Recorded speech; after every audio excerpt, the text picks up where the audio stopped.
Good morning. How are you today? Welcome to Praise for International Studios, Lagos, Nigeria. This is PFthinks once again. I'm excited to have come your way. Thank you for joining me. For those of you on Instagram, those of you on Facebook, and those of you on um, YouTube, thank you.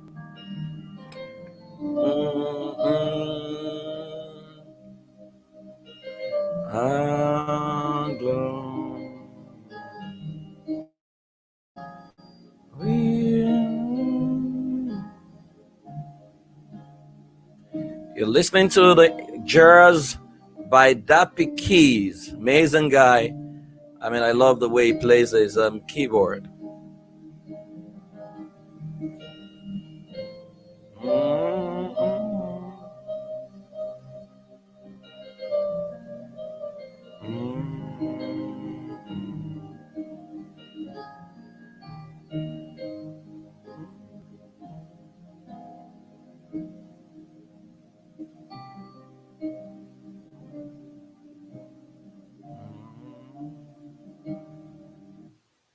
Okay. Welcome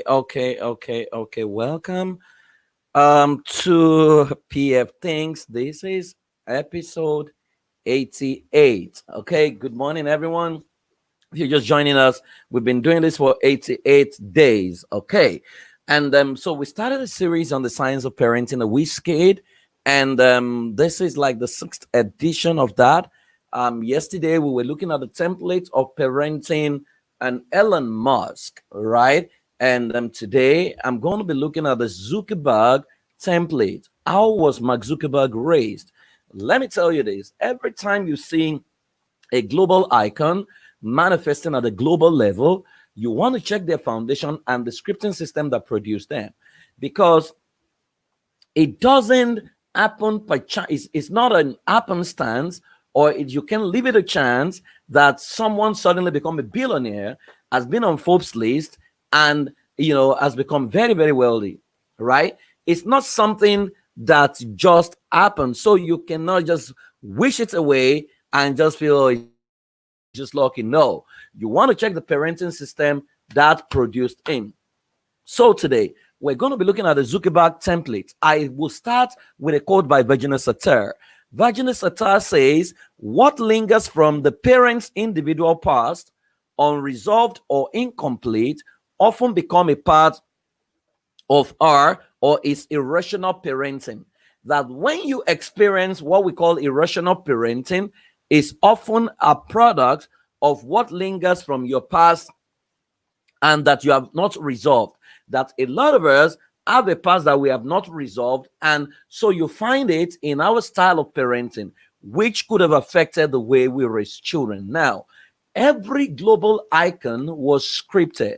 I mean, I was talking to Pastor Ikwai Godalo many years ago, and he said to me that he was in the same class with a man called His Royal Highness Sanusi Lamido Sanusi, now deposed. They were in Form 1 together at King's College, Lagos.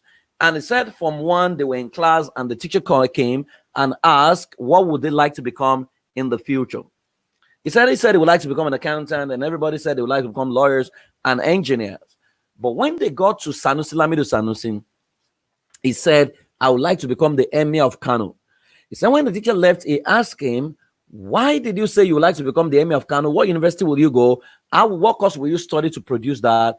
And his response was, "That was what I was told to say."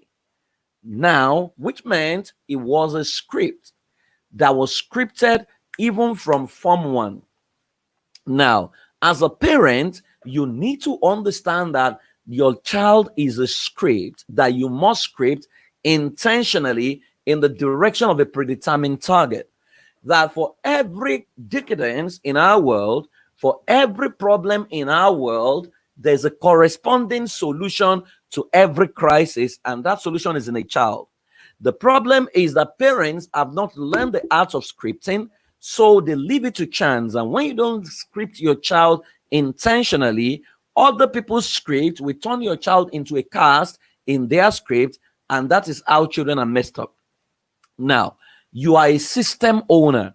Every system owner has and run a script. and that includes you. Every script, number two, has an overt and covert dimension. So there is a part of the script that you see, there's a part of the script that you don't see. Now, there's a part of your child that the whole world knows. There's a part of your child they must not know, which is known to you. Which is why when school authority comes to say your child is stubborn, there is a part of your child that they don't know that you know. So you must know your child more than the school authority or more than every other person. Now, every script is subliminal, and what you can see and believe is usually the overt of a covert. So there is the overt and the covert, which I'll teach sometimes in the future, right? Every system owner uses this. Now, prayers don't defeat a script. It takes a superior script to defeat an existing script. So when you see bad music, we need to script children who will produce good music. When you see bad movies, we need to script children who will produce good movies. When you see something that you don't like, bad leadership, we need to script good leadership, right? The script that must upset a winning script must be underrated, which means they must not see you coming. That a lot of us, when we master how to create a script, which is why I've been talking to you about opting for the combo that we have this year, this month, which is our offer for the month, which is parenting a WHIZKID. Now, if you go to www.iampriestforward.com/WHIZKID, you can get that product, because this is exactly what we're talking about scripting a child. Now, there is a way to script a global icon.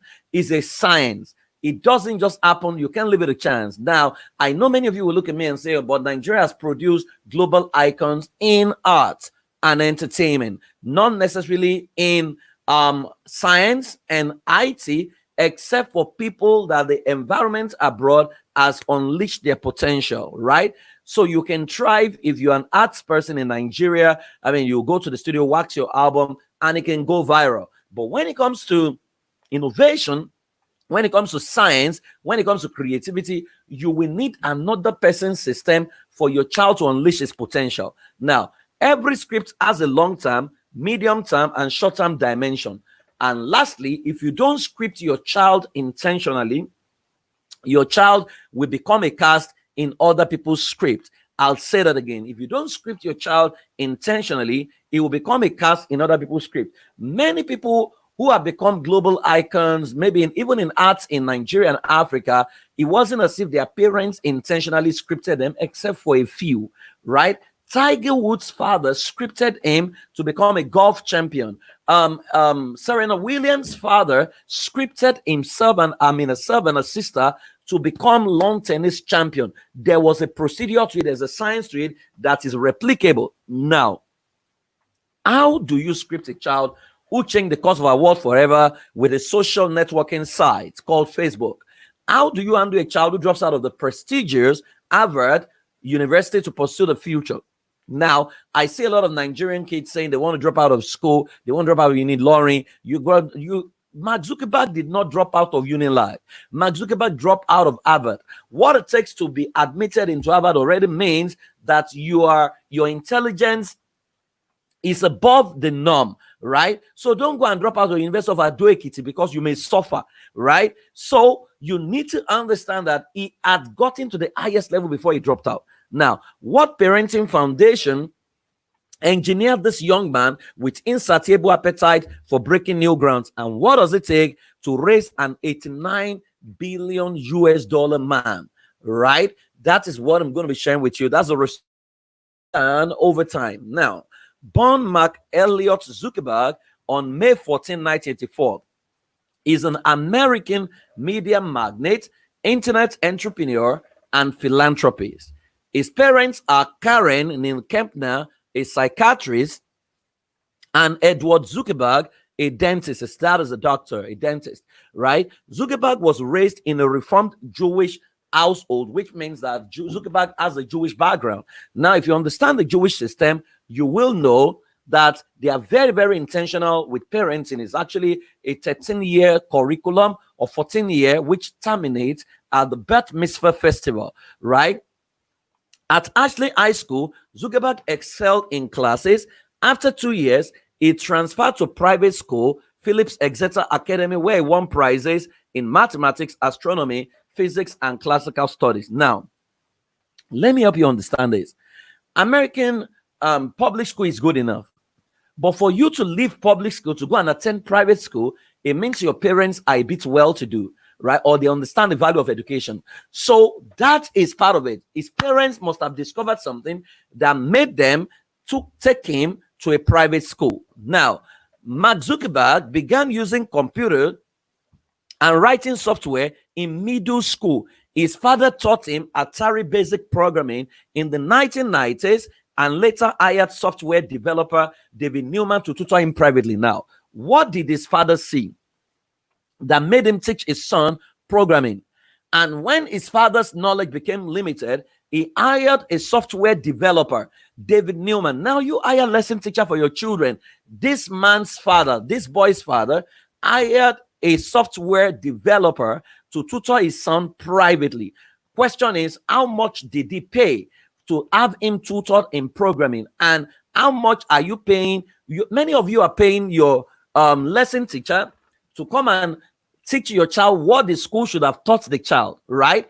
Instead of getting a life coach or a lesson teacher who can tutor your child on the skill your child will be required in life in the future. Now, your lesson teacher could have been a software engineer, a programmer who can teach your child programming. But we are fixated with maths and English because our validation or our expression of how good you are as a parent is your child's ability to win all the prizes in a school in Nigeria.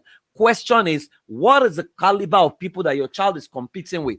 Our children are going to compete with Koreans, they're going to compete with the Japanese and the Chinese, but many of us are clapping for mediocrity. There is nothing wrong if your child has excelled in Nigeria, but we can take a cue. Mark Zuckerberg's father did not hire a lesson teacher, English and all those things. He hired a private tutor, a software developer, David Newman, to tutor his son privately. Now, with men, he must have seen a future about his son. So why other people's parents, were busy doing whatever they were doing, this guy was already being groomed for the future. Now, Zuckerberg took a graduate course in the subject at Mercy College near his home while he was still in high school.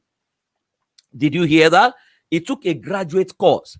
Now, what kind of upbringing was this guy subjected to that could make him take a graduate course while he was still in high school? He built a software program called ZuckNet that allowed all the computers between the house and dental office of his father to communicate with each other. Now, the question you're likely going to ask me is, how was this global icon raised? Now, there was something he said, and I want to read it out. He said, I remember vividly, having pizza with my friends a day or two after I opened the first version of Facebook. At the time, I thought, somebody needs to build a service like this for the world. But I just never thought that we'll be the ones that will do it, that will help do it. And I think a lot of what it comes down to is we just cared some more. Now, what is it about this child's background that affected the adult he had become? And what can we learn from Mark Zuckerberg's parenting and how his father raised him? Now, I found out the exposure of his parents and heritage made a world of difference. Now, you will see something similar between Mark Zuckerberg's parenting and the way Elon Musk was raised. In fact, if you look at the two of them, they are not fashionistas, right? They don't wear blings. They don't drive flashy cars. You could see simplicity. And that is a testament to how they were raised. Their parents prioritized what was more important than what many of our parents are prioritizing right now. As young people, many of us want to drive the latest car. You want to take pictures in a private jet. These are billionaires. They are richer than almost everyone in Nigeria, but you don't see them live those kind of life. It's a testament to how they were raised, which means they have conquered poverty. Their life is not defined by what they wear, what they drive, is defined by what drives them. Now, what is it about Mark Zuckerberg's or background or the relationship his father had with him that produced him that you can learn from? Now, the first thing about him was that his father is a dentist, right? And as a dentist, you know that his father is quite exposed. Now, his father worked for himself, because his own father was very poor. His father said that his own parents, grandparents, which is Mark Zuckerberg's grandparents, were very, very poor because they worked for other people. Now, he was a dentist. He could have worked for other people, but he chose to run a private practice, partly because he wanted to have time for his children and partly because he wanted to make his money. His mother is a psychiatrist, but his mother was the office manager for his father, right? So his mother was a psychiatrist and certified to do her work. So you need to understand the need for you to be a hands-on dad or a hands-on mom. So his father said that they had to put his own office in his house so that he can have more time for his children. Now, Mark Zuckerberg's ancestors ate from Germany, Austria, and Poland. Now, if you understand Austria, Germany, and Poland, you know that they share something similar. But beyond that, he has a history of the Jewish state. Now, Dr. Zuckerberg is a dentist.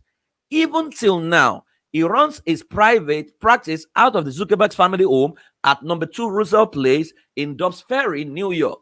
His wife worked as his overqualified office manager. He said, as a result, young Mark grew up watching his parents take responsibilities for their livelihood and run a business out of their home, as well as they use the most modern technology at the time. Now, what are you modeling for your children at home? If your children observe you, what lessons are they picking? Who are they capable of becoming by the observation? Because children learn from what they see you do, not what you say. So, Dr. Zuckerberg, who is a dentist, set up a business at home, right? And his wife also worked for him. As a result, Mark grew up watching his parents take responsibility. So a sense of responsibility was part of what he learned as a child, which was basically by observation. Now, and he understood entrepreneurship by observing his parents. But beyond that, his parents embraced technology early. Parents who embrace technology, who understand the value of programming, will most likely produce children who can program.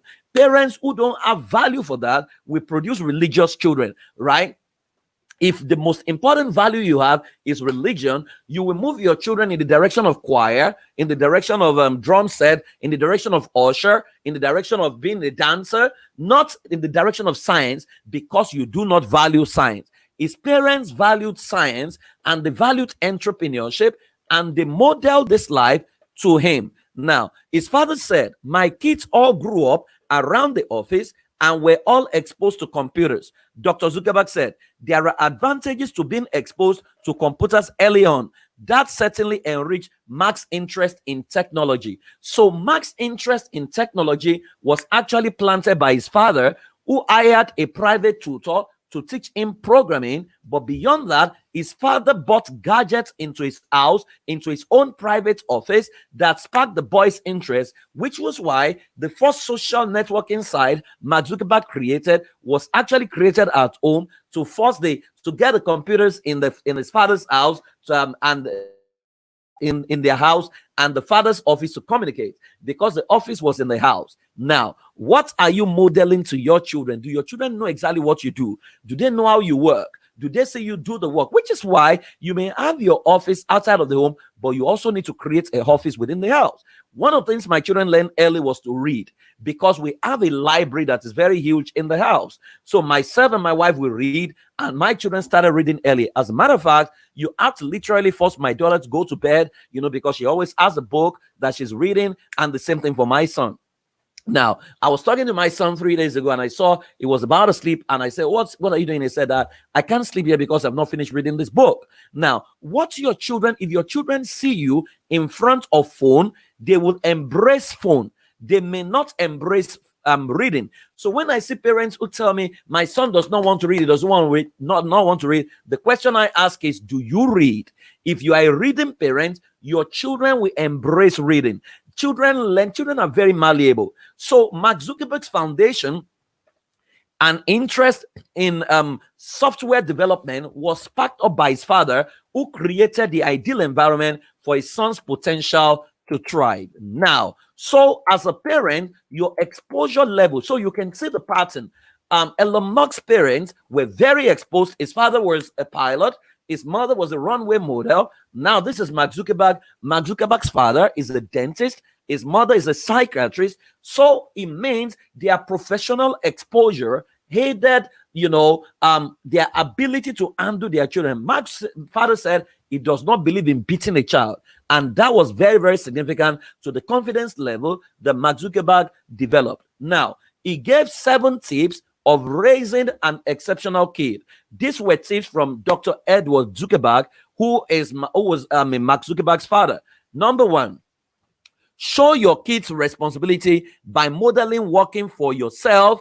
But I also added others to it, because it's not everyone that can work for themselves. Some of us, we need to work for others, right? But you need to model dignity of labor, right, to your children. So his father said you need to show your kids responsibility by modeling working for yourself. Now, working for yourself is harder, which means, you can oversleep at home and not go to work. But if you have a home office, for example, this is my home studio. That's where I'm broadcasting from, right? I come down at the same time every day. You can see me. My son, he sees me work hard. He sees my wife work hard. My daughter, the same thing. So you can actually pass on the legacy of the culture of work and responsibility to your children. My father had a home office. I have a home office. Mark Zuckerberg's father has a home office. Now Mark has a home office. So you can actually pass a pattern of responsibility to your children. So he's saying, show your kids responsibility by modeling it, not by teaching them, by you living it out. Children learn from what they see you do. I say to people that I had never sat my son down to say, when you finish eating, wash your plate. No, my son was born to meet me washing my plate every time I finish eating. My son was born to meet me cooking as a man. So my son naturally thought that men cook, and he started cooking. He naturally thought that men wash their plates after eating. It was another thing to do. So when his sister was born, she also joined. You can model a culture of responsibilities to your children. If you are a father who finish eating and you dump your plate, or you wait for someone to come and pack it for you, your son will also copy that from you. Bad behaviors can be copied. Good behaviors can be copied. So number 1 tip from Mark Zuckerberg's father is that you show your by modeling working for yourself to them, which means basically show them entrepreneurship. Number 2, provide security because it helps them take risk, right? His parents, sparked the ability to take risk in him because they provided buffer. As a matter of fact, his father said one of the things you need to do as a parent is to be financially secured. He said, because when you're financially secured, your children can take a lot of risk, make mistakes, and bounce back from their mistake. Now, imagine if you have nothing, and what you have, you will teach them stinginess, you will teach them scarcity, but you can teach them even when you don't have so much, you can teach them abundance, right? So he says, provide security because it helps them take risks. Mark Zuckerberg was able to take a lot of risk because he knew that he had a father who was a cheerleader and who he could fall back on. A good man leaves inheritance for his children's children, and his father and his mother collaborated to raise him. Number 3, discover and encourage your kids' interest, right? Which means it says steer them in their life in the direction of their strength and passion. If you were here yesterday, you would realize that this is almost exactly the way Elon Musk's father raised him. Now, I am taking you through this process to see that the similarities in how global icons were raised by their parents is almost the same template. It's almost as if they all share the same template. And because I said principles are duplicable, if you follow these same principles, you can script your icon. Now, you need to discover and encourage your child's interest. What that means is you need to open your eyes to observe what your child is naturally good at, what interests your child. Don't impose your will on your child because you're a medical doctor and you have an hospital. You think that your child must take over the hospital. What if his interest is not in hospital?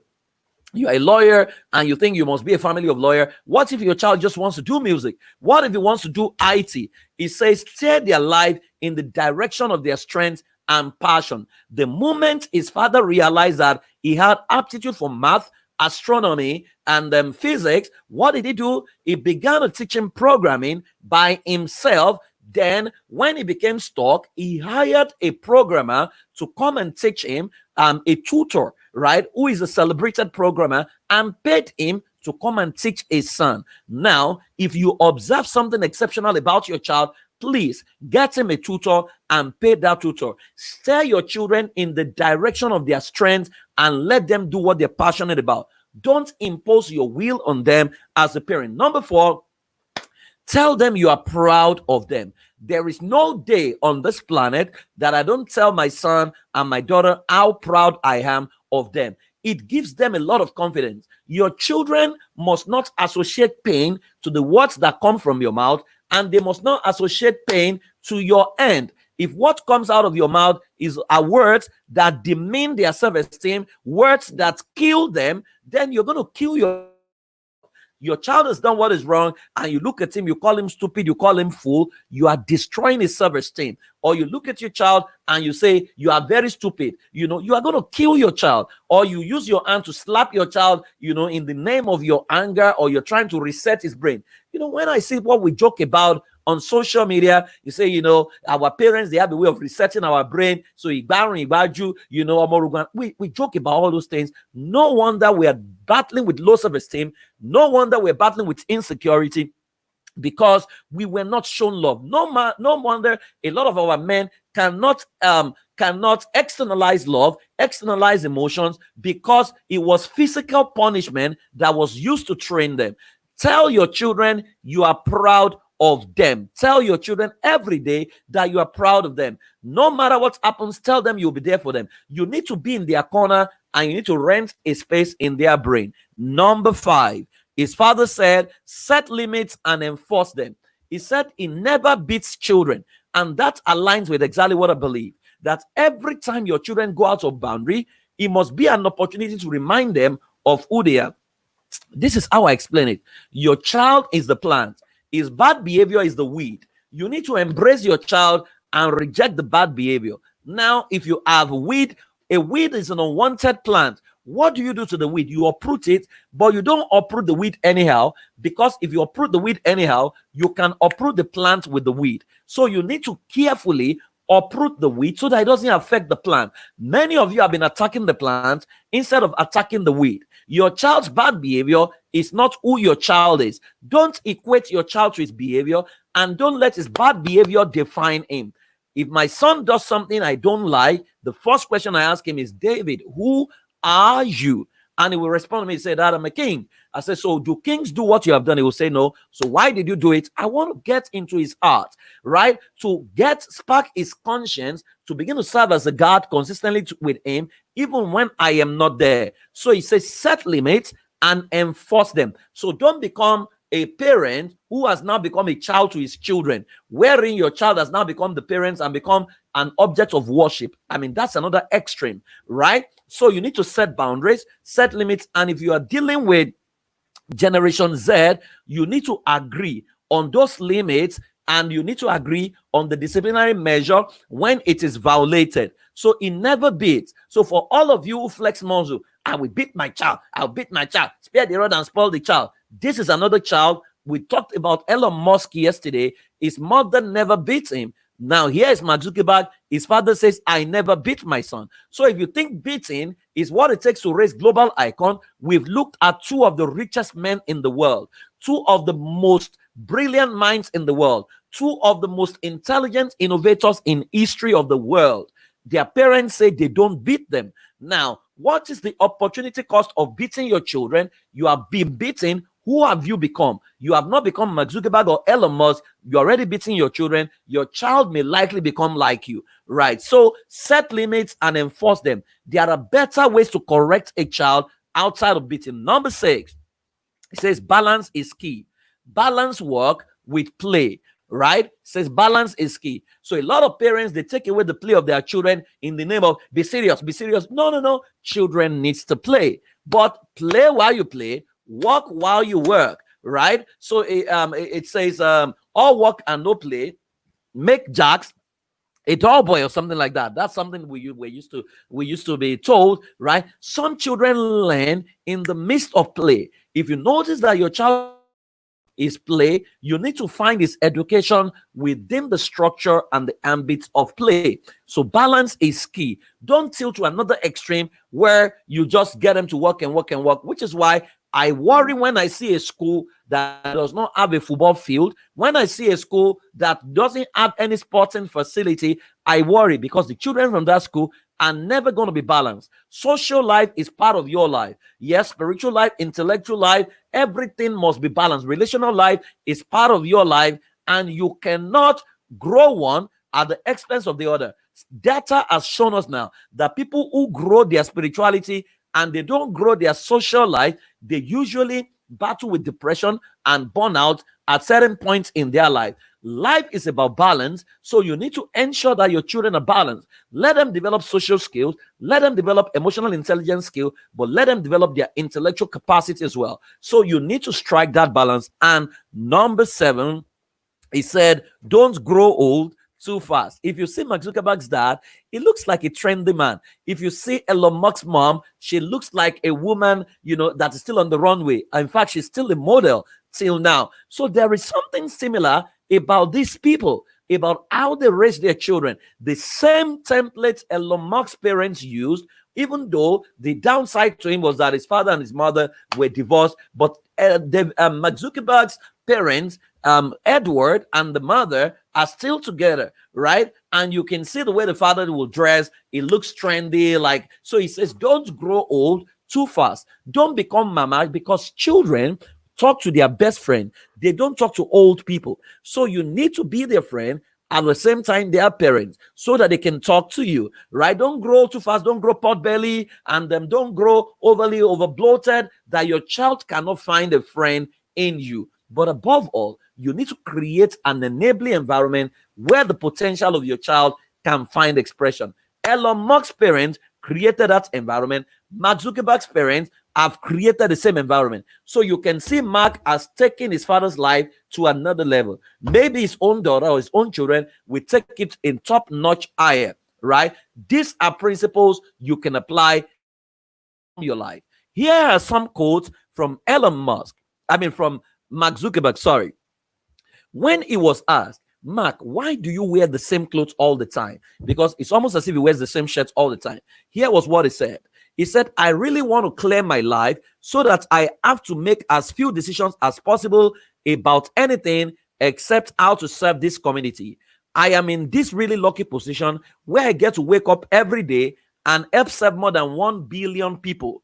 And I feel like I'm not doing my job if I spend any of my energy on things that are silly or frivolous about my life. So that way, I can dedicate all my energy towards just building the best products and services. Now, if you hear that statement, you can go back to how he was raised, which is show your kids responsibility by modeling working for others. That's a statement of a sense of responsibility, which was exactly what his father taught him. Now, there's another quote by him. He says, the greatest success comes from having freedom to fail. The greatest success comes from having the freedom to fail. If you go back to how his parents raised him, you can find that in number 2, which means provide security, because it helps the children to take risk. You are not the kind of parent that when your child make a mistake, you refer to that mistake for the rest of it. That was how you made that mistake. Oh, you have started again. Oh, no. Failures are simply feedback. Failures are not fatal, right? So Mark Zuckerberg says the greatest success comes from having the freedom to fail. So when they pray, may you not fail, people say amen. No, learn to fail, but fail forward. Then the last statement that is quote from him that I'm going to dwell on today is, he says, move fast and break things. Unless you are breaking stuff, you are not moving fast enough. You know how many of you beat your You know how many of you kill a child for making a mistake? Here is Mark Zuckerberg, who is one of the richest people in the world. He says, move fast and break things. Unless you are breaking stuff, you are not moving fast enough. This is a testament to how he was raised. He was raised to be a confident child who understands that failure is part of the human reality, but you can bounce back from your failure. Allow your children fail. Allow them bounce back from their failure. Allow them to become the best version of themselves. Don't impose yourself on them. But above all, realize something similar. Mark Zuckerberg's parents were exposed. Elon Musk's parents were exposed. You need to expose your brain, expose your art, expose yourself to knowledge, expose yourself to all the exposures you can be, so that you are the one creating the right environment where your child can fulfill the calling upon his life, the reason why he was born. A good parent will spot the identity of the arrow in his quiver, will groom that arrow, and intentionally shoot that arrow in the direction of a predetermined target, so that that arrow can solve the problem for which it was born, in service to God and humanity. Now you have two templates from two global icons. When I come tomorrow, I will try and go to the number 2 way of raising a WHIZKID child, and then I will go into all the global icons, and you will see the similarities. The patterns are the same. The life of the butterfly is in your hand. The scripting that will produce a global icon out of your family is in your hand. Don't let Nigeria limit you. Don't let Africa limit you. Don't be limited by culture, religion that doesn't add value to who your child is capable of becoming. Don't let them define your child as demonic when there is no demon in him. It's only because they can't recognize the gene in him that makes him a genius. Free yourself, free your child, emancipate yourself from mental slavery so that you can free your child to become the best version of himself. Thank you so much for joining me today. And like I said, you can still go ahead and get the combo for the month, which basically is how to script your child and how to recover your child in 21 days. And for every parent who gets that, I will get to meet with your child later this month. Is a free class for parents who have subscribed to that package or bought that package. It's $80, which is about 30 something thousand, right? Ideally, it costs 82,000. We have had to discount it. If you are really interested in raising a global icon, that is one product you can get. You can go to iampraiseforward.com/WHIZKID and get it and begin to use it for your children. It's very interesting. It will totally transform your life. Thank you so much, everyone that has joined me today. All of my people from North America, from South Africa, from China, my people from Nigeria and West Africa and Africa. Thank you so much for joining me. I'll be back tomorrow. Till then, keep living, keep loving, and remember that you are a savior. I'm a savior. Together we can solve the problem of the world. It's our time to script global icon out of Africa who will be a blessing to their world. Have a fantastic day. Bye-bye.